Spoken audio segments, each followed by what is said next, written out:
Hey there, this is Cath, and I'm filling in for Gabby today. I suppose this is so weird, and I've honestly been running solely on granola bars for the past God knows how long, so my brain isn't quite running at its highest.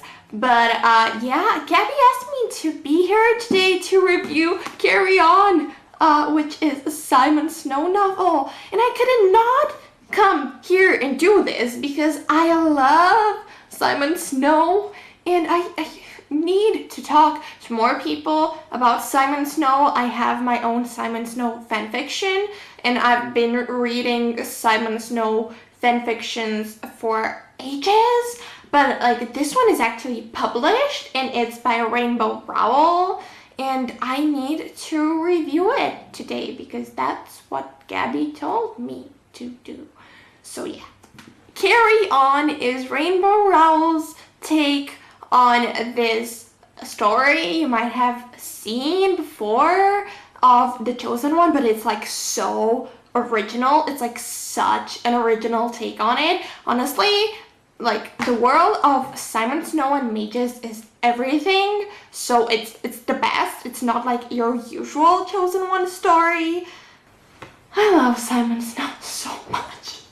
I've like heard it around that people compare it to this other series about wizards and a Chosen One. I think they call it Harry Potter, if I'm correct. I haven't read Harry Potter, or if I had, I can for some reason mention it, but it's like so much more. Like you can definitely see some similarities between Carry On and Harry Potter for the first bit of the book, which is interesting, but the further on you go, you can definitely see that Carry On starts developing and growing into its very own story, and it's very different from what you would expect it to be. It almost feels like a bit of a satire on the whole Chosen One trope that is so popular in literature these days, which is very interesting.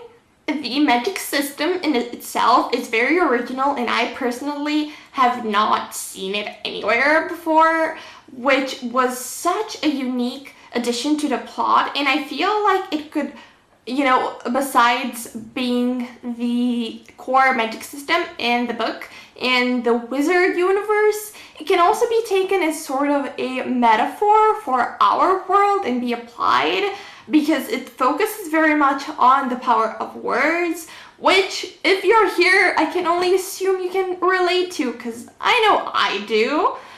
So that is absolutely brilliant. The characters are the absolute best. I'm so emotionally invested in all of their journeys.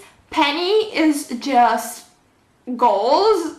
A curvy woman of color who is so smart and so talented and so loyal and so kind and so quirky, and her hair game is everything. I want Penny's hair and her brain, and I think she is incredible. And Simon and Baz, I don't even have the words to tell you about Simon and Baz because I love them so much. I love who they are as characters.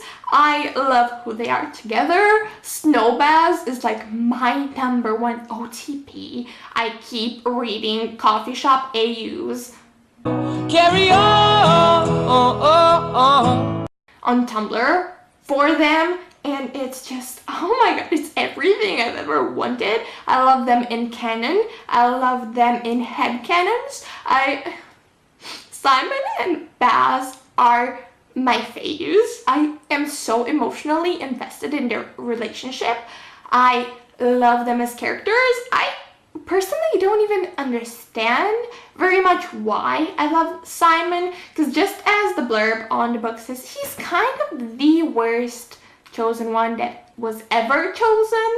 But I feel like that's just something that adds even more depth to his character, and it's sort of a part of his charm, which I enjoyed, and Baz is just the funniest, the most mysterious, the most charming. I'm in love with Baz, and the way their relationship builds up and develops, even though it's such a slow burn, because honestly, like, technically they've been together for so many years at school, even though like the book only features their last year. Come on. Such a slow burn. Honestly, if you haven't been emotionally invested in a ship, Snowbaz is it. Like, you can't not get invested because they are so great. And just imagine all the places that this ship could go. All the things. It's perfect. I love Snowbaz so much. And all the different POVs are very interesting. Normally, if there's more than one POV, I'm like, what? And then if there's more than 4 or 5, how many even are in here?